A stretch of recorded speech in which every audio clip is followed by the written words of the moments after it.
Hi everyone, Stepan here. In today's video I'm going to cover the Mikenas Attack, or the Mikenas-Carls variation, whatever you want to call it, which is the opening you can see on the screen. And it's an interesting way for white to try and prevent black's main ideas against the English. So when white starts pawn to c4, black has many options, but today we're going to be looking at the move knight to f6, against which white continues knight to c3. Now, if you don't play knight to c3, you don't get the Mikenas attack. If you try something like g3, if this is your normal English setup, or knight f3 or d4 transposing to the main line queen's gambit positions, then you're not going to be playing the Mikenas attack. So we start with knight c3, and the first thing we should note is that people who play g3 setups with the slide squared control in the English, or who try to play the Botvinnik system, this isn't going to be a possibility. After e6, we play the move e4. This is the Mikenas attack, and by playing e4 we are avoiding the Nimzo English lines, which would occur after the move knight f3, where black plays the move bishop b4, which we are going to cover in the next video, and we are also avoiding lines with d5, which would transpose to the Agincourt defense, which we covered in the previous video. So by playing e4, we are restricting black's options, mainly this d5 pawn break. Now I should mention that this opening, even though it's called the Mikenas attack, I don't think is a critical way to challenge black. And I think some of the g3 systems are more promising. However, it's an interesting way to play, and we are going to be looking at two main responses for black.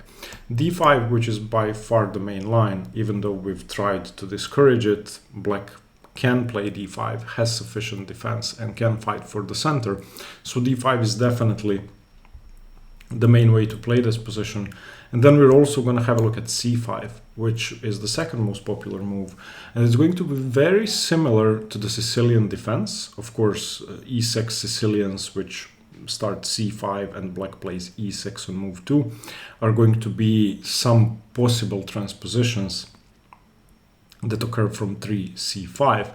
And then we're also going to have a look at some minor sidelines like d6, e5, or knight c6 on move 3, which I don't think are challenging for white at all, but white still has to know what to do against them.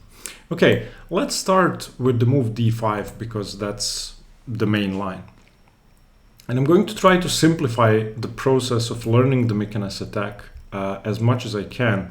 So after c4, knight f6, knight c3, e6, we go e4, black plays d5. Now, the idea behind d5 is to fight for the center. So white's main move here is very sensible, and that's to continue with e5. However, white has the option to simplify in the center and play a sort of calmer position, which isn't going to be as critical. Now I'm going to show you that sideline, but I wouldn't recommend that you play it if you play the Mikenas attack. But still, okay, so the sideline is c takes d5, and after e takes d5, you go e5. Now, black's main move by far is knight e4, and that's the critical way to fight against the sideline. If black goes d4, we are going to have something very similar to the main lines. So knight e4, and white can continue d4, or knight takes e4, which I wouldn't recommend, but the best move I think is simply knight to f3. And now black can choose between knight c6, which would run into bishop b5, where I think white stands slightly better, or bishop f5, which should be the best move. And now after d3 for white, knight takes c3, b takes c3, you can see that white has the center. However, after c5, d4, and something like c4, I believe black has a very straightforward plan going forward. And I also believe that this bishop is a bad piece. So what white will have to do is, white will have to prevent b5, b4. And the queen side already needs white's attention. So white usually continues a4 here. And after something like knight to c6, bishop e2. You can also play with g3 and bishop g2 instead of a4.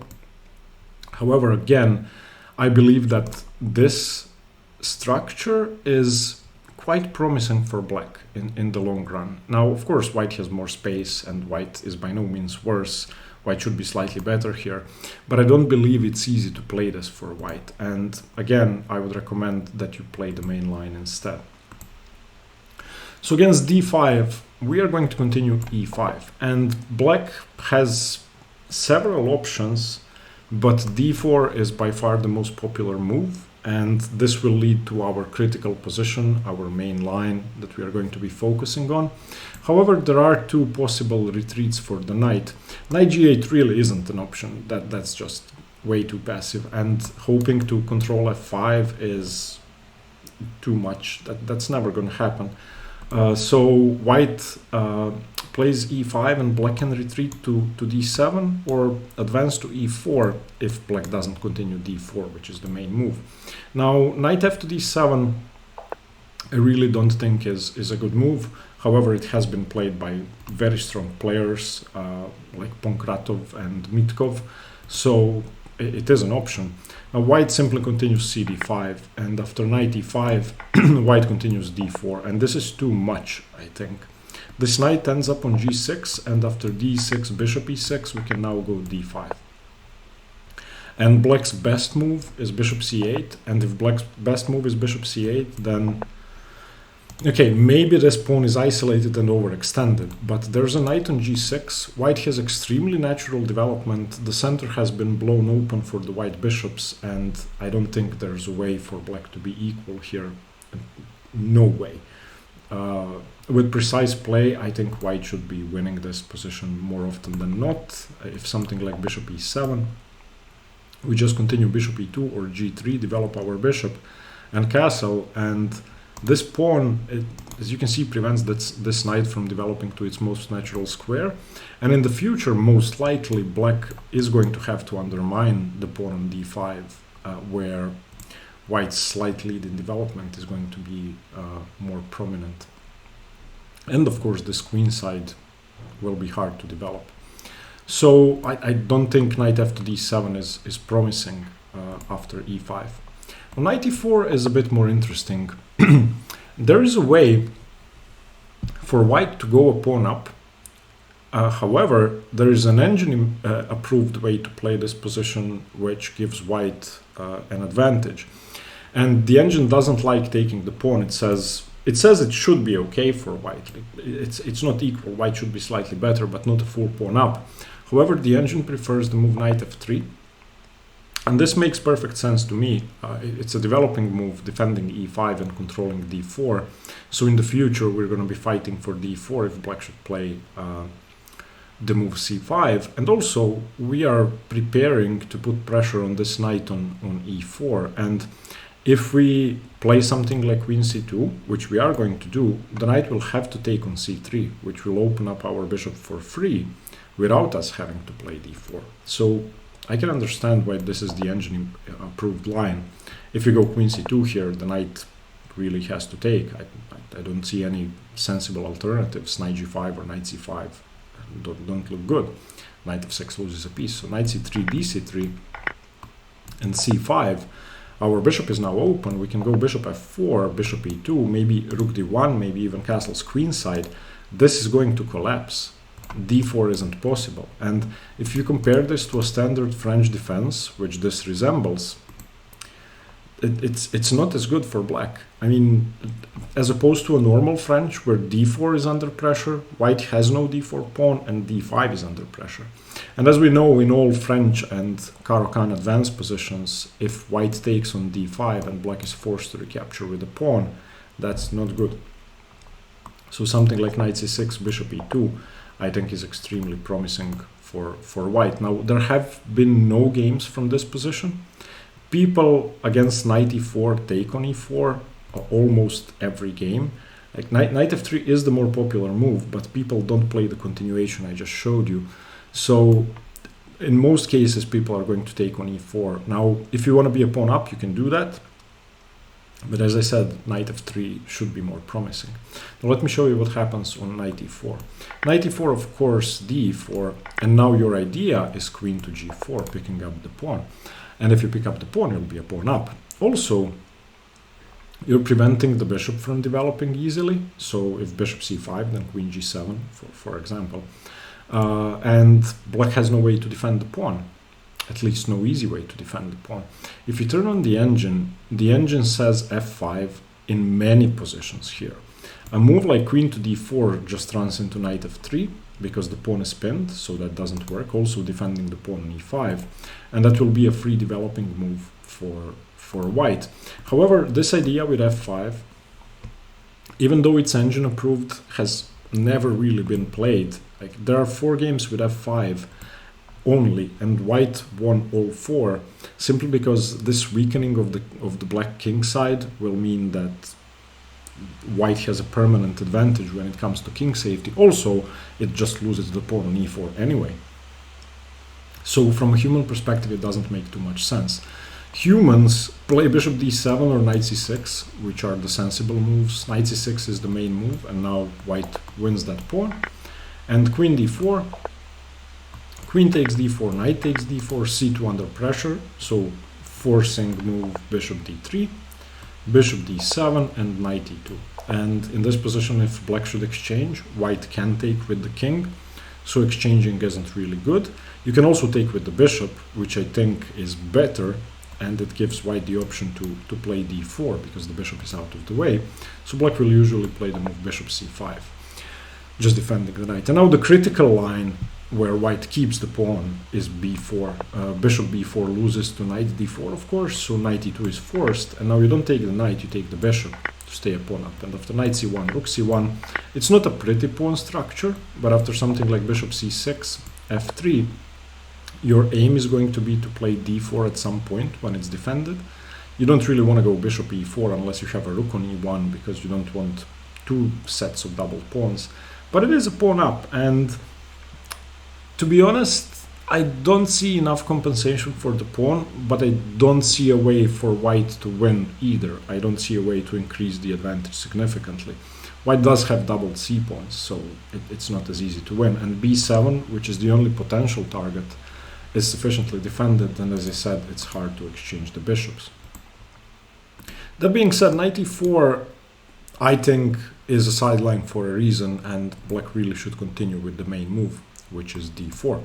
Now let's have a look at that. Now the line is forced, luckily for us who are trying to learn this. This, by the way, will be a part of my repertoire, so I like lines that are simple to remember. So e takes f6, d takes c3, b takes c3, and queen takes f6. This is the start of our variation. Now there are 2 possible moves for white. White can either play knight f3 or d4, and I don't like the move knight f3, even though it's the main line, and there's a very specific reason why I would recommend that you start with d4. Here's the reason. You're going to play knight f3 anyway. However, if you play knight f3 immediately, there is a very annoying line black could choose to play, which starts with b6. And in this case, I don't think white can hope for an advantage at all. So you go d4 now, bishop b7. It is possible not to play d4, of course. There are alternatives. You can play bishop d3 or g3, which aren't as good. But let's say d4, which is the most popular, and then bishop b7. And in this case, you sort of have to decide what to do with the bishop. This one is extremely strong. If you go bishop d3, it will always be possible for black to further ruin your pawn structure. So if you go something like bishop d3 and h6 and let's say castles and bishop d6, these bishops look very strong. Now, of course, after knight f3, black doesn't have to play the setup with b6. Black can play e5 or c5, which are more popular. However, this line with b6 is what I think is the reason to avoid knight f3 on move 7. So coming back, let's start with d4. Now, in this case, black again has e5, c5, or b6 as the main options. But let's look at b6 and why it doesn't work as well in this line. So if black plays b6 first, then it's not as powerful as after knight f3. We delayed knight f3, so we have the f3 square for the bishop. Now we're just going to go bishop e2, bishop b7, and bishop f3. We get our knight to f3 anyway, We are looking forward to bishop g5, which is going to be one of the main ideas in this opening, and it's not really clear why black played b6. Now, this is the main reason why I think d4 should be the way to start this main line. Now, if black doesn't play b6, which I don't think black should play against d4, then black has c5 or e5. Now let's start with c5, which I think should give black very easy equality. We go knight f3, c takes d4, and now we insert the move bishop g5, free tempo. There is no check on the e-file, so black cannot save the tempo. So queen f5, now we take on d4, and black has this very annoying move bishop to b4 check. And unfortunately, we have to go bishop d2. There are no other moves. If we go knight d2, we lose the bishop. So after bishop d2, black again continues with the annoying queen a5. And unfortunately, there is no way to have an advantage here at all. Rook b1, pressure on the bishop. Bishop takes, king takes, king takes, equal. Unfortunately, this is equal. Now, you could argue that your f1 bishop is better than the c8 bishop and that the b7 pawn is weak. I've analyzed this position and tried to make something work. I looked at all the games played in this position. There's a game, Nepomniachtchi versus a grandmaster, I don't know, Mikhail Panarin, who is 2500. So Nepo is more than 200 points higher rated, or was during this game, and he didn't manage to win. So it's equal. And if you're trying to win, there's also a game by the Croatian grandmaster Ognjen Cvitan, which I've studied when I prepared this line. Again, this isn't easy to exploit. In fact, it's impossible to exploit it if black knows what to do. So c5, in my opinion, is the way for black to equalize in the main line, and no problems at all. Okay, and the main move after d4 is e5. And after e5, the line is pretty forced. Now we go knight f3 again. E takes d4. We again insert bishop g5. However, in this case, since the e pawn is gone, black has queen e6 check, but it's okay, we still have a tempo. Bishop e2, which is a move we sort of want to play. Maybe bishop d3 would have been more useful, but okay. And of course, taking on c3 shouldn't really be played because of checkmate, so watch out, you cannot win a pawn. So you have to play bishop e7 first. And now cd4, bishop g5, knight g5, queen e7, and queen d2 is, again, the start of the main line. Both sides should now castle, and black chases this knight away with h6. And if you want my advice, if you're going to play the Mikenas attack, study this position. Getting to this position is forced. Like, if you go into the main line, you're going to get this every time. There is no way to avoid this. You have to play knight f3, and this is the first branching on move 15 for black. There's bishop f5, bishop g4, c5, knight c6 is possible, knight d7 is possible, queen f6 is possible, even rook d8 or rook e8 are possible. So there are many moves. c5 should be the best move in my opinion, trying to break this center, these hanging pawns immediately. However, in this case, in this particular case, with the queen still on the board, the hanging pawns provide white with attacking chances. So it's not the same thing as in the variation we looked at with c5, where the queens get traded off very quickly. So I think white has attacking chances in the main line. So I think this is fine. Still, as I said, I'm going to be implementing this into my repertoire, but I'm not going to be playing it all the time. I'm going to be playing it against higher rated opponents, I think. I wouldn't want to risk entering something like this if I have to win, because I think black has excellent drawing chances. Now, let's move on to c5 on move 3. So after e4, if black doesn't play d5, most likely black will play c5. And in this position, we have two options. Either e5, keeping us in the Mikenas, or knight f3 transposing to the Sicilian defense. And transposing to my absolute favorite variation of the Sicilian. So if in this position black goes knight c6 and we go d4, c takes, knight takes, we are in the Kramnik variation of the Sicilian after bishop to b4, where white takes on c6 and plays bishop d3. Let me show you how that can be entered from the Sicilian move order. So e4, c5, knight f3, e6, c4 is the move I play, this is the Kramnik variation. So knight c6, d4, c takes d4, knight takes d4, knight f6, knight c3, bishop b4, same position we had previously, absolutely the same. And again, if you start with knight f3 against c5, you're going into the Sicilian. Now, if you are an e4 player and you like playing the Kramnik Sicilian, then by all means do that. A small disclaimer, that position is equal. Strategically, black should have problems because of the c8 bishop, and your main strategic aim is going to be to restrict that bishop. However, black has ways to fight against that, and you can watch many of my videos in the Kramnik Sicilian, both in the Road to GM series and the training game series. I didn't always get an advantage. So let us focus on e5, the Mikenas attack. Okay. So the knight goes to g8, and this involves a pawn sacrifice for white. So the alternative to going into a Sicilian after c5 is a pawn sacrifice, which really cannot be avoided. You go knight f3, black goes knight c6, and now you only have one sensible move, and that's d4. If you don't play d4, well, what do? You have to free up your pieces. And after d4, c takes d4, knight takes d4, queen takes d4 is impossible. Black snatches this pawn.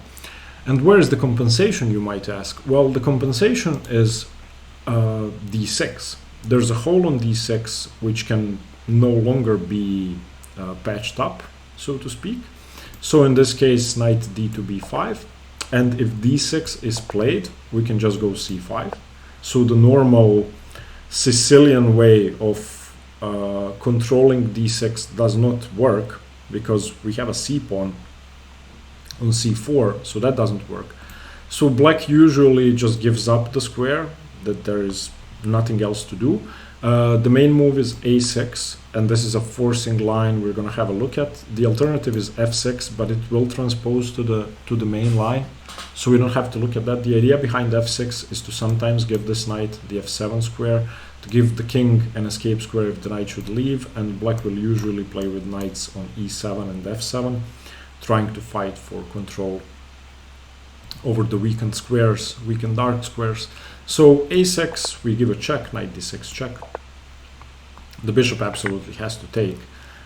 Queen takes d6, and now f6. Okay, and after f6, you can see that this is a possible tempo, and that this will be a pretty good knight. So we go bishop e3, developing the rest of our pieces. Ideally, we would like to castle queenside at some point if we have the time, and bishop e3 attempts to harass the queen. So black absolutely has to play knight e7 to gain counterplay, or knight f7 to chase our queen away immediately. The main line is knight e7, and it makes a ton of sense because after bishop to b6, the queen is lost unless knight f5 is played. You can also go knight f7, which is inferior, but knight f5 just chases the queen away. And now taking on d8, I believe, isn't good. It should lead to absolute equality. So we are either going to go queen c5 or queen b4. Those will be the options for white. Queen c5, of course, you have to defend the bishop and get away from the knight. Now black has the move d6, which is kind of annoying, and then we keep the pressure on the queen and defend our queen with queen a5. Queen d7, getting away from the attack, and now the move f4. This is the reason why I like queen c5. The knight goes to c6, attacks the queen, and the queen drops back to a3. And it's a messy position, but in my opinion, it's worth playing this because of the bishop on c8, which isn't going to be easy to develop. After, for example, knight c7 castles queenside and queen to c6, we can now go queen b3 and bishop d7, rook g1 should be fine for us. We're trying to play g4 and expand on both sides of the board. Of course, this is risky, and you could have problems down the c file, and black is definitely going to have problems on the king side, not to mention that d6 is weak. So it's a double-edged position in which anybody can win. The engine says black is slightly better, like minus 0.2, but that I think should be disregarded. This is a position anybody can win. So queen c5 is messy. Queen b4 is less messy, but still messy. It doesn't allow d6, of course. So it doesn't help black to free up this bishop with tempo, which is why I prefer queen b4 to queen c5. And now knight c6, again, black has to keep counterattacking our queen. Black doesn't really want to go queen e7. And now queen c5. And in this case, d6 is possible, but I think it would lead to a position where white should have an advantage, a slight advantage. If d6, we now go bishop d8, and after dc5, we go bishop b6, where this pawn is immediately under pressure. And black has to start doing weird things like knight e5. And if black has to go knight e5 and allow bishop c5, then, I mean, our pieces are better than black's pieces. I would definitely say that. And we also do have the bishop pair and the 3-2 pawn majority on the queen side. So on queen c5, I don't think d6 is best. I think queen e7 in this case is unavoidable. And white should either castle queenside or trade the queens, depending on what type of position you want to play.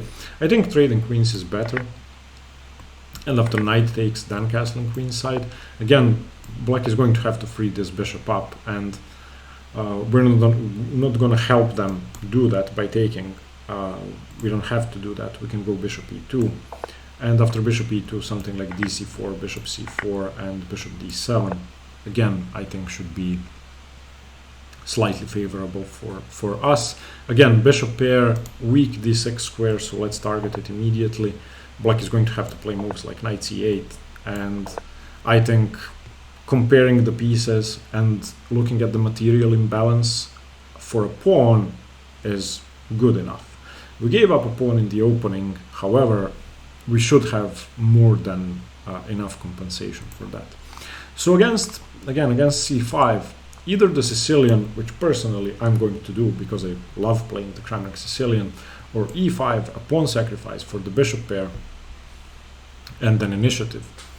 Okay, now finally, let's have a brief look at some minor sidelines for black. So after the move e4, black can play e5, which is going to be similar to the Kramnik Sicilian. However, the pawn isn't going to move. So it's going to be a Sicilian without black having the c pawn developed. So knight f3, knight c6, and still the same thing. Since this diagonal is open, Kramnik Sicilian idea where you again have to take, and b takes, and bishop d3. Same idea. The difference is black doesn't have the option to play e5 here, which black normally does. So this introduces some ideas of e5 for white. So I honestly don't think this is good enough for black. Of course, it does lose a tempo when you play e6 and then e5. Now the engine says white is slightly better after castles, but okay, the pawn structure is ruined. Black is going to have to give up the bishop pair if black wants to ruin our pawn structure. And again, Kramnik Sicilian problem of this bishop is going to have to be resolved usually with d5, so, or d6. I don't think e5 is a big deal. Okay, then d6 is a very minor sideline where we just go d4, and don't try to avoid d4 if black isn't challenging the center at all. This is just very, very good for us. I mean, it's going to be similar to positions where black tries to go knight c6 and e5, like in the old Indian, or the Philidor, or it's going to be similar to positions with c5, where after castles, bishop e2, c5, d5 is played, which is going to resemble a Benoni with no fianchetto. For example, castles, bishop e2, c5, d5, where white has a ton of space, and if this exchange ever happens, like the normal Benoni exchange, this bishop would really like to be on g7, and black would like to play a normal Benoni. However, this pawn is now at least defended by the bishop, but there is no standard Benoni counterplay. If you prevent a6, b5, then I don't think there's anything to worry about here. And finally, the move knight c6, which is going to transpose to our main lines with knight takes e4, so these lines with knight e4, and you're going to see why, because most likely black plays knight c6 at some point. So if black starts with knight c6, you can just go into those and go d4, d5, e5, and knight e4. You can already see that the position is very similar. However, black has the option to go bishop b4, but I don't think that's a big deal. And in this case, black should undermine your king side with f6 or f5, but that's not a big deal, especially f6. If f5, you can take it en passant, and queen takes, you always have a way to defend your d4 pawn, so you really are not in any trouble at all. This is going to be a weird French where black hasn't moved the c pawn, so if black is comfortable with that, then okay. If not, since I play white against the French, I would always prefer white here. Okay, so that was the Mikenas attack. Let me know what you think. If you have any questions, you can write in the comments below, and thank you for watching. Stay tuned for more chess. Bye bye.